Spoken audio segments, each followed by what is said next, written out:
चुके हैं। बहुत बहुत आभार, स्वागत है उनका। तालियों की गड़गड़ाहट के साथ सावर सिंह डामोर साहब का स्वागत।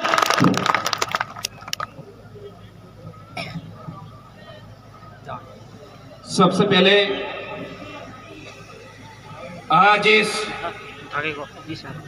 जाजम पर बैठी हुई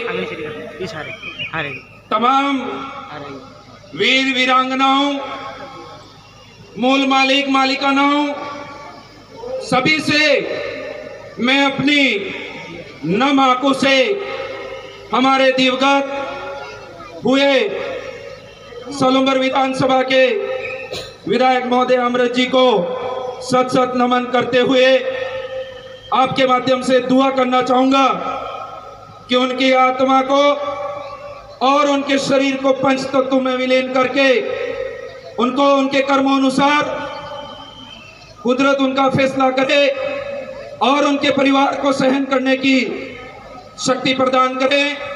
साथ ही इस जाजम पर बैठी हुई मेरी कौम की और कुल की जो समाजजन है उनको अंतर्राष्ट्रीय यूएन द्वारा घोषित विश्व आदिवासी दिवस पर के महापावन पर्व पर आप सभी को इस मंच के माध्यम से, इस जाजम के माध्यम से नतमस्तक होकर आप सभी को हार्दिक शुभकामनाएं और बधाई अर्पित करना चाहता हूं मेरे भाइयों और बहनों सभी को।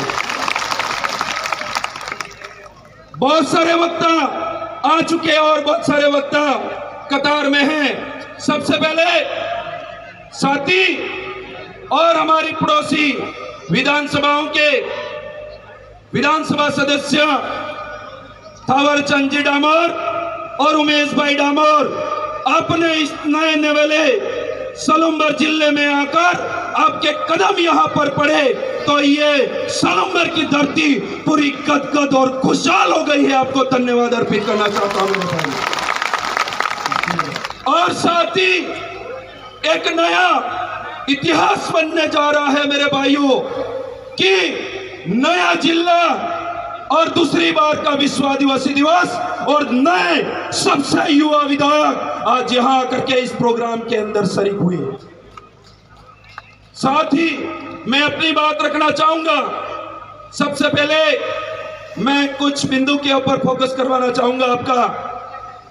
आज हम आदिवासी दिवस मना रहे हैं और बहुत सारे भाई हम 364 दिन तक अपने आप को आदिवासी मानते हैं या नहीं मानते हैं, वो आपके ऊपर डिपेंड करता है मेरे भाई।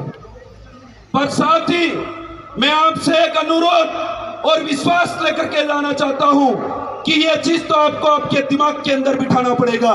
इस बार का जो विश्व आदिवासी दिवस है उसकी जो थीम है उस थीम के ऊपर एक छोटी सी लाइन है वो जरूर कहना चाहूंगा मेरे भाई। वो थीम स्वैच्छिक अलगाव और प्रारंभिक संपर्क के बनाए रखने से ही आदिवासियों के अधिकार हक की रक्षा की जा सकती है। ये बात आपको ध्यान में रखना पड़ेगा मेरे भाइयों। इस बात को समझाना चाहूंगा।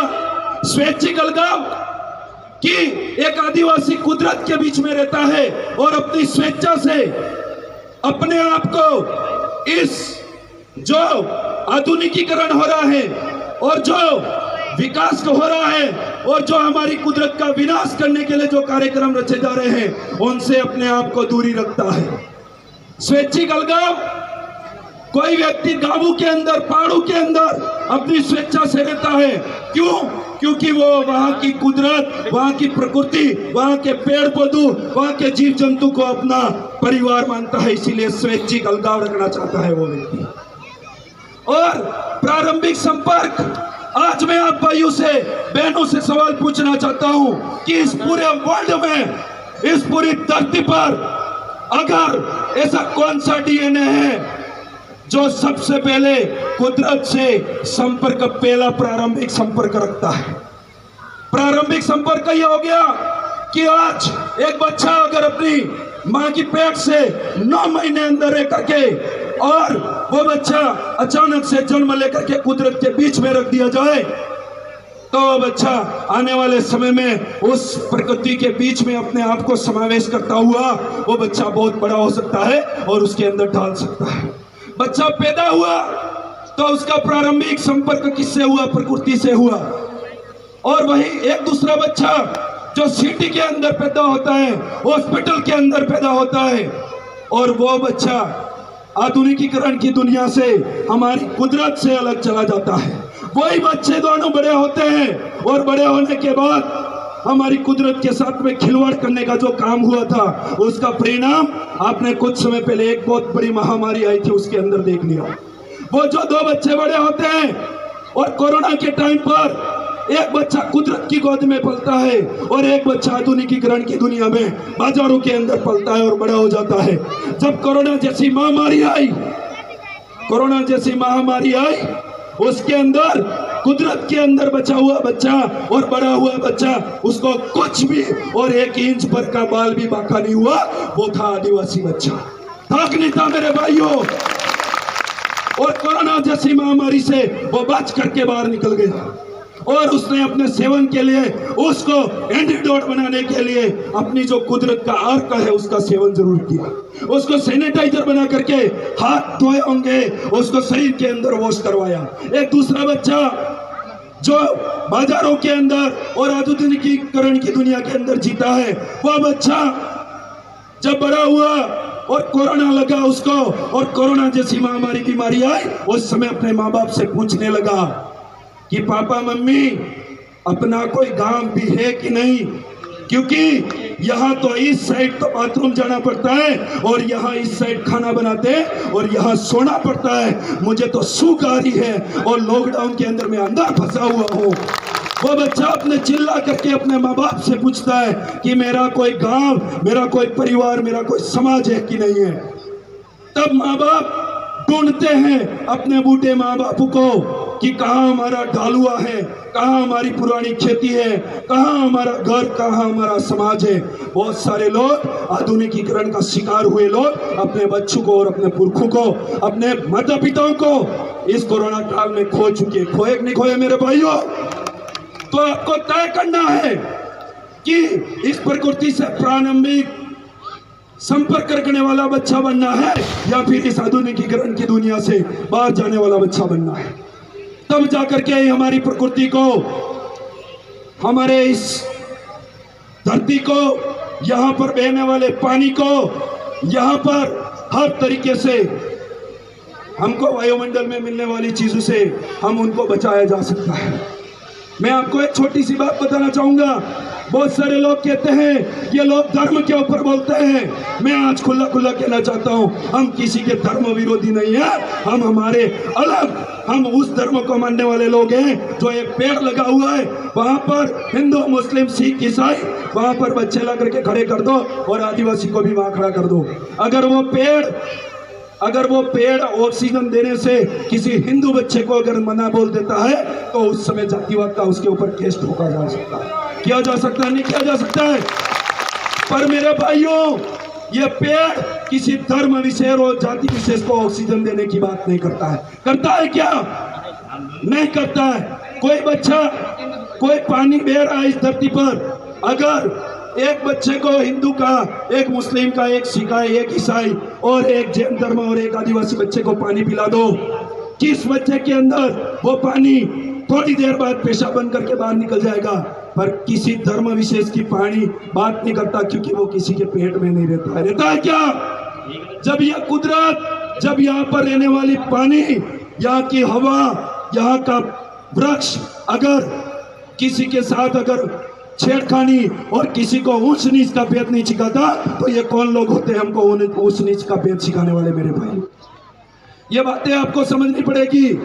चिट्ठी आ चुकी है, सम्मान करूंगा, पर साथ ही साथ आज आप यहाँ पर पधारे, आज के बाद, जाने के बाद इस थीम के ऊपर सबसे पहले अपने आप को रखिएगा। एक दिन के लिए आदिवासी बनना से बेहतर है, मैं कह रहा हूं, एक दिन मत बनो, 364 दिन बनो। ऐसे बहुत बड़े विश्व आदिवासी दिवस की जनसंख्या मनाए जा सकते हैं। बहुत सारे भाई आज के बाद, जाने के बाद अपने आप को उस आधुनिकीकरण की दुनिया में डाल देंगे, पर हमारी प्रकृति के अंदर कैसे पलते हैं, हमारी कुदरत के अंदर कैसे पलते हैं, वो नहीं दिखाया जाता है मेरे भाई। लिखा बहुत कुछ सा, आप समझ सकते हैं चीज को।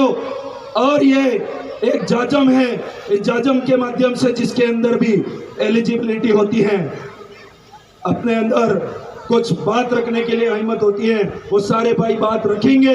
मैं अपनी बात को यही विराम देते हुए एक बात जाते जाते ये कहना चाहता हूँ कि हमारे समाज का जिस तरीके से हम विश्व आदिवासी दिवस मना रहे हैं, उसी तरीके से इस इलाके का अगर सही तरीके से विकास और सही तरीके से परिवार का संरक्षण अगर करना चाहते हो तो सबसे ज्यादा हमें शिक्षा, स्वास्थ्य और रोजगारों पे फोकस करना पड़ेगा।